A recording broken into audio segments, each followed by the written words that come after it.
Hi everyone, welcome to digital GK classes. तो देखिए, हिंदी के पैडागॉजी के जो टैग वर्ड्स हैं उसके लिए बहुत रिक्वेस्ट आ रही थी कि आप हिंदी के पैडागॉजी के टैग वर्ड्स बता दो, मतलब पॉजिटिव एंड नेगेटिव। वहीं दूसरी तरफ बहुत से लोग ये बार बार बोल रहे हैं कि आप जो है दूसरे सब्जेक्ट्स के भी प्रोवाइड कीजिए। तो देखिए, टेलीग्राम पे मैंने सब भेज दिया है, सीडीपी का भी भेजा है, ईवीएस का भी भेजा है, मैंने मैथ्स की पैडागॉजी जो टैग वर्ड्स हैं वो भी मैंने भेजा है। तो उसका लिंक मैंने दिया हुआ है डिस्क्रिप्शन बॉक्स में, आप टेलीग्राम का, आप वहां पर ज्वाइन होइए। और तीनों सब्जेक्ट्स को मैंने भेजा है और क्लास खत्म होने के बाद अगर आप चाहेंगे तो मैं हिंदी की पैडागॉजी के टैग वर्ड्स आपको भेज दूंगी वहां पर, ठीक है, टेलीग्राम पर। अब बहुत से लोग जो है पहली बार जो जुड़े होंगे वो सोच रहे होंगे कि टैग वर्ड्स क्या होता है, इससे कैसे क्वेश्चंस को सॉल्व करते हैं। तो मैं आपको बता देती हूँ। देखो, टैग वर्ड्स जो है जो कि आपको स्मार्टली क्वेश्चंस को सॉल्व करने में बहुत हेल्प करता है। और ये चीज मैंने खुद के एग्जाम में अप्लाई किया था। देखिए, टैग वर्ड्स ना दो तरह के होते हैं, एक पॉजिटिव होता है, एक नेगेटिव होता है। की वर्ड्स होते हैं positive and negative. Question positive में पूछेगा ना तो उसी कीवर्ड से आपके आंसर में, ऑप्शंस में आंसर में लिखा होता है वो कीवर्ड, वहीं से आप तुरंत क्या कर सकते हैं, अपने आंसर को करेक्ट कर सकते हैं। बट कंडीशन है, पॉजिटिव में क्वेश्चन पूछेगा ना तो पॉजिटिव वाला कीवर्ड से आपको अपना आंसर चेक करना है, नेगेटिव में पूछेगा तो नेगेटिव वाला जो कीवर्ड्स मैं आपको बताऊंगी उससे करना है, ठीक है। तो ये कीवर्ड्स होते हैं जो कि आपको 1 से 2 बार देखना है और यहीं पर अप्लाई करना है एग्जाम में। ऐसा नहीं कि बहुत से लोग बस ये देख लेंगे और सोचेंगे एग्जाम में, नहीं, प्रैक्टिस करो। और जब भी क्वेश्चन प्रैक्टिस करना ना, ऐसे कीवर्ड्स को अपने ध्यान में रखना, दिमाग में। और एक चीज मैं आपको बताऊं, इसकी इंपॉर्टेंस क्या है।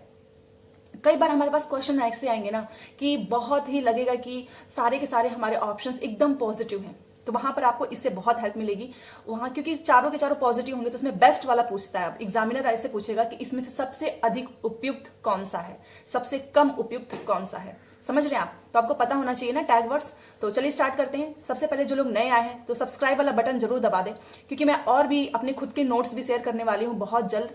अभी थोड़ा समय लग जाएगा, सारी इन्फॉर्मेशन दूंगी। बस आपका सीटेट देखना 100% क्लियर हो जाएगा जो लोग इस चैनल से जुड़े रहेंगे। तो सब्सक्राइब कर लीजिए। चलो स्टार्ट करते हैं। वीडियो पसंद आएगा तो प्लीज लाइक जरूर करना। देखो, पॉजिटिव एंड नेगेटिव। पॉजिटिव वाला पहले बताती हूँ। एक्सप्लेनेशन बहुत जरूरी है। बस अगर फोटो देख लोगे ना, जो फोटो मैं भेजूंगी, उससे कुछ नहीं होने वाला। आपको समझ में आना चाहिए कि इसका मतलब क्या है, ठीक है। तो चलो स्टार्ट करते हैं। सबसे पहले भाषा प्रयोग के अवसर। मल्टीपल बार जो है ना ऑप्शंस में लिखा रहता है। जहां पर भी ऑप्शंस में भाषा प्रयोग के 4 ऑप्शंस है, उसमें एक में लिखा है ना भाषा प्रयोग के अवसर, वो वाला राइट कर देना। मतलब इसका आप ज्यादा से ज्यादा बच्चों को लैंग्वेज को यूज करने के लिए अपॉर्चुनिटीज क्रिएट कीजिए, अवसर दीजिए, उन्हें मौका मिलेगा तभी तो वो भाषा सीखेंगे। ये एक वर्ड है। दूसरा, लंबा चौड़ा सारा टैग वर्ड्स मैंने नोट किया है आप सभी के लिए, यहां पर देखिए। और ये सब इंपॉर्टेंट है, जो ऑफलाइन ऑनलाइन सबका मिक्सर, सबका निचोड़ है ये, ठीक है। सब मैंने नोट किया है आप सभी के लिए लिखकर। दूसरा देखो, भाषा अर्जन। जैसे कि नॉम चॉम्स्की आपने सुना होगा, उन्होंने बोला है कि नेचुरल होती है अर्जित करने की।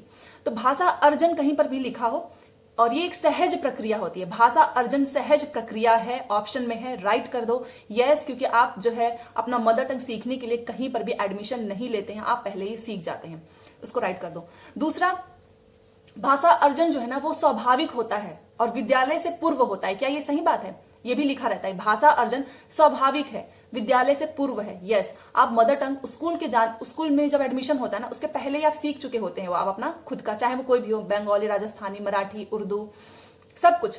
तो ये क्या है? सहज है, सरल है, और ये विद्यालय से पूर्व है, और ये स्वाभाविक है। ये सारे पॉइंट्स मैं आपको भेज दूंगी, चिंता मत करना, समझा रही हूं, अभी समझ लो पहले अच्छे से।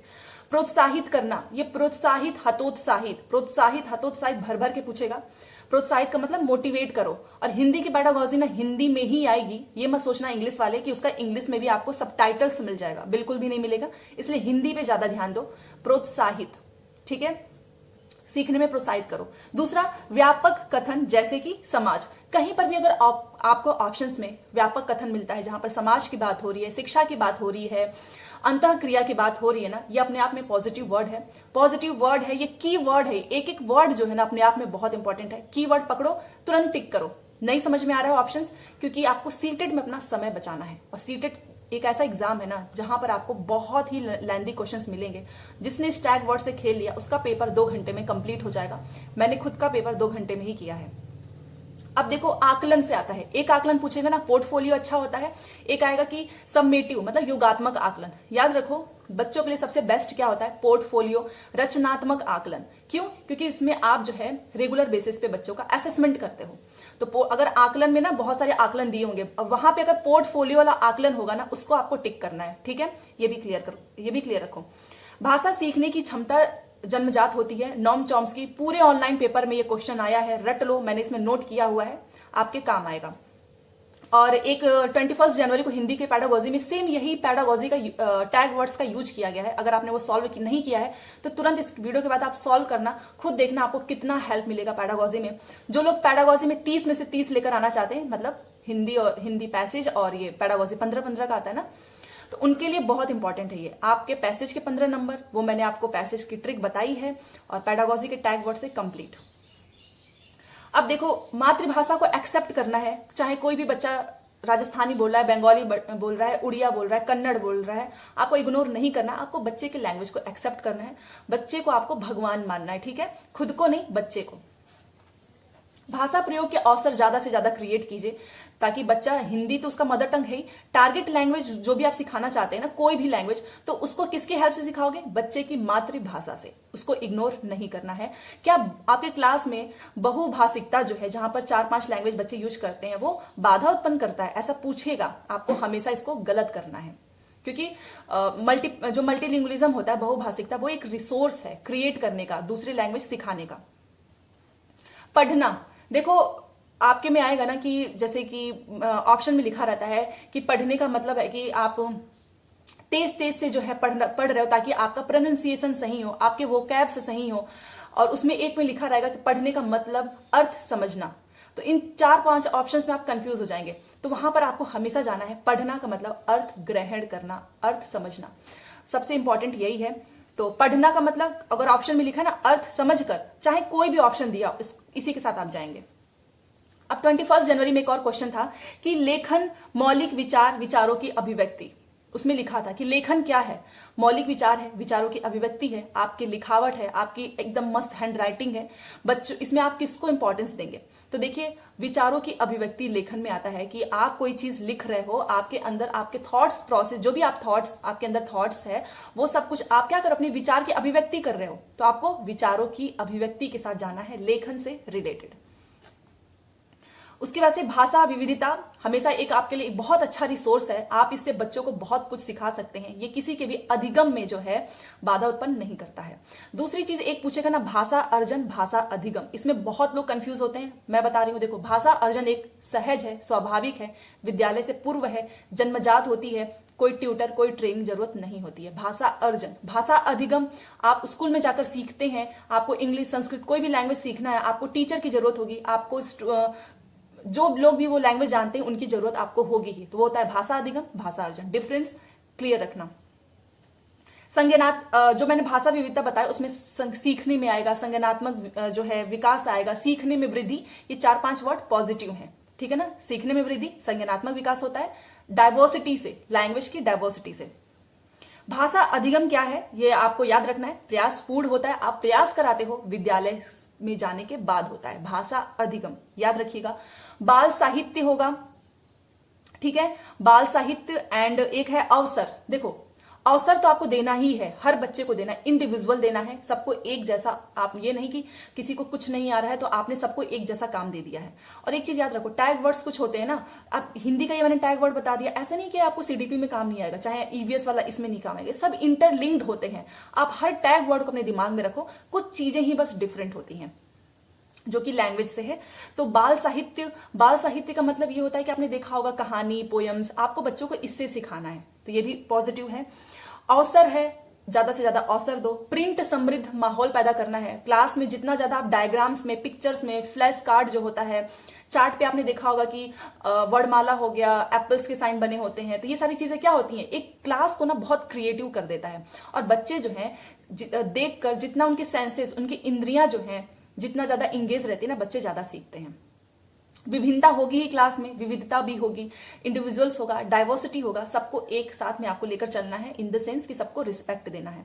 अब एक चीज मैं आपको बता रही हूं, देखो अगर आपके ऑप्शंस में ना पूछा था, प्रिंट समृद्ध माहौल है, बाल साहित्य है, पोयम है, कहानी है, 4-5 ऑप्शन लिखा है ना, तो आप हमेशा प्रिंट समृद्ध माहौल के साथ जाइएगा। मतलब कि कैसे आप बच्चों को ज्यादा सिखा सकते हैं, तो उसमें प्रिंट समृद्ध माहौल ज्यादा आता है। क्यों? क्योंकि आपने क्लास को एकदम क्रिएटिव तरीके से तैयार रखा है, आपने बहुत सारी चीजें बच्चों को, ताकि बच्चा देख के सीख सके। तो हम कोई भी चीज बच्चा जो है जब खुद से करके सीखेगा ना, तो वो ज्यादा हेल्पफुल होता है। तो इसलिए आपको प्रिंट समृद्ध माहौल के साथ जाना है। दूसरी चीज, नेगेटिव वर्ड्स की बात करते हैं, बहुत काम की है। क्वेश्चन जैसा पूछेगा उस कॉन्टेक्स्ट में आपको जाना है। भाषा के संदर्भ के अनुसार एक पॉजिटिव वर्ड है कि भाषा में ये जो संदर्भ है ना, संदर्भ वर्ड, ये आप ऑटोमेटिक क्वेश्चंस को सही कर देता है। बट आगे भी पढ़ लेना कि क्या पूछा है, पूरा आंसर पढ़ना, क्योंकि कई बार हम इतने एक्साइटेड होते हैं ना, ओवर कॉन्फिडेंट हो जाते हैं कि पूरा ऑप्शन भी नहीं पढ़ते हैं। पहले ही हमें मिल गया पॉजिटिव, हम वहीं पे खुश हो जाते हैं। नहीं, नीचे भी जाना, क्योंकि एग्जामिनर बहुत चालाक है। अब वो चारों के चारों ऑप्शंस आपको पॉजिटिव रखेगा, पूछेगा सबसे अधिक उपयुक्त कौन सा है। ठीक है, नेगेटिव में भी सेम केस है, सबसे कम उपयुक्त कौन सा है। तो अब आपको दिमाग तो लगाना ही होगा, बस टैग वर्ड से नहीं, प्रैक्टिस बहुत ज्यादा जरूरी है। नेगेटिव वर्ड्स वो बताती हूं। सबसे पहले ये जो बता रही हूं ना, याद कर लो, टिप पे होना चाहिए। केवल, मात्र, ही, भी, सिर्फ। ये ही भी छुपा होता है, आप ध्यान देना। ये नहीं कि केवल दिख गया, मात्र दिख गया, इसे नहीं। केवल भी होगा, मात्र भी होगा, सिर्फ, ही भी, इन पांचों में से कहीं पर भी आपको कुछ दिख गया ना, वो नेगेटिव होता है। याद रखो, भेज दूंगी। वैज्ञानिक शब्दावली, वैज्ञानिक शब्दावली अपने आप में एक नेगेटिव वर्ड है, क्योंकि आप जो है वैज्ञानिक शब्दावली का यूज नहीं करोगे बच्चों को सिखाने के लिए, ये नेगेटिव वर्ड है। अब छोटा सा बच्चा ही है, आप उसको वैज्ञानिक शब्दावली, उसको समझ में ही क्या आएगा। सुंदर लेखन, लिखावट लेख, ये नेगेटिव है। सुंदर लिखने से, सुंदर लिखावट से ज्यादा अच्छा है बच्चों को समझ में आए, बच्चे जो है उसका अर्थ ग्रहण करें। तो जब भी दो चीज ये लिखा होगा तो हमेशा आपको अर्थ ग्रहण पे जाना है, ये नेगेटिव है। रोट लर्निंग, रटना, कंठस्थ करना, स्मरण करना, नेगेटिव वर्ड है। काव्यात्मक लैंग्वेज भी नेगेटिव वर्ड है। काव्यात्मक मतलब काव्यांश की समझ नहीं, आप जो है पहले उसको काव्यांश की समझ के लिए नहीं प्रोत्साहित करेंगे, आपको इसको बेसिक से लेकर जाना है। ठीक है, काव्यात्मक लैंग्वेज। आपको टेक्स्ट बुक पर ही ज्यादा फोकस नहीं करना है, जितना ज्यादा बच्चे खुद से क्रिएट करेंगे ना अपनी लर्निंग, वो ज्यादा सही है। ये नहीं कि टेक्स्ट बुक में एज इट इज आप उतार दें। मानक भाषा, स्टैंडर्डाइज्ड जो लैंग्वेज होता है, इस पर बल देना। अगर कहीं पर भी मानक भाषा लिख दिया ना कि इस पर बल देना है, नेगेटिव है। स्टैंडर्डाइज्ड इंग्लिश में होता है और हिंदी में भी होता है।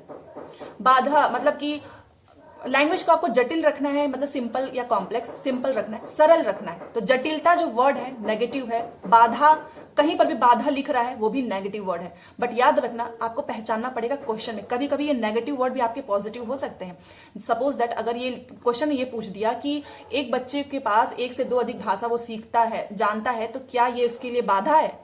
अब आप सोचो, बाधा आ गया तो आपको लगेगा कि नेगेटिव है। नहीं, वो तो सही चीज पूछ रहा है ना आपसे कि बाधा तो है ही नहीं। तो ऐसे आपको दिमाग लगाना है। मातृभाषा को इग्नोर नहीं करना है। कहीं पर भी लिखे कि एक बच्चा जो है 2 भाषा जानता है, हिंदी, इंग्लिश, तो क्या इंग्लिश जो है वो उसके लर्निंग में बाधा, रुकावट पैदा करेगा? तो बिल्कुल भी नहीं। चाहे वो 4 लैंग्वेज जानता हो, 7, कोई रुकावट पैदा नहीं करता है। तो ये सारे टैग वर्ड्स हैं। अब आपको एक काम करना है, प्रीवियस ईयर क्वेश्चन उठा लो ऑनलाइन वाले, मैं आपको बता देती हूँ। 27 दिसंबर का कर लो, 8 जनवरी का कर लो, 21 जनवरी का कर लो। अभी तक नहीं किया है उसके लिए, और जिसने सब कर लिया है एक बार स्टार्ट और कर दो रिवीजन। 27, 8, 11 एंड 21 जनवरी, और 1-2 टेलीग्राम पे भेज दूंगी, मैं वहां पर पेपर सेंड कर दूंगी, वो जरूर करना। सारे टैग वर्ड्स का खेल समझ जाओगे। यही प्रैक्टिस करो, टैग वर्ड से निकालने के आंसर निकालने की कोशिश करो, तभी जाकर आप एग्जाम में जो है मास्टर हो जाएंगे टैग वर्ड्स के। ठीक है, एक दिन में नहीं होगा, हर दिन करो, क्योंकि जब पता चल जाएगा ना कि पेपर है, तब हमारा दिमाग वैसे भी काम करना बंद कर देता है। सब कुछ टेलीग्राम पे भेज दूंगी। ज्यादा से ज्यादा लाइक करो, शेयर करो। आप सभी के लिए इतनी मेहनत करती हूँ, आपका लाइक आना चाहिए, आपका शेयर, सब्सक्राइब। तो मैं जरूर इसको बहुत जल्द जो है टेलीग्राम पे भी भेजूंगी। और अगर आपका रिस्पांस अच्छा रहा तो इंग्लिश, संस्कृत की भी टैग वर्ड्स लाने की कोशिश करूंगी। ठीक है, पैडागोजी के क्लासेस स्टार्ट है। सुबह में डेली मॉर्निंग में 7 बजे क्लास होती है, और अभी एसएसटी के पैडागोजी भी कराने वाली हूँ। प्लस इंग्लिश का सारा मैराथन हो चुका है। देखो, एसएसटी का भी हो चुका है, सीडीपी का भी हो चुका है, ईवीएस का भी, मैथ का भी, इंग्लिश का एग्जाम स्पेशल सीरीज देख लो, सब एकदम हो जाएगा, क्योंकि मैंने सारे ऑनलाइन पेपर कवर करा लिए हैं। 1-2 बचा है, वो भी बहुत जल्द करा दूंगी। ठीक है, तो चलो मिलते हैं नेक्स्ट क्लास में। तो प्रैक्टिस करो, 100% पास हो जाओगे। टैग वर्ड्स समझ गए तो 30 में से 30 हिंदी में आपका कंफर्म है। Thanks for watching.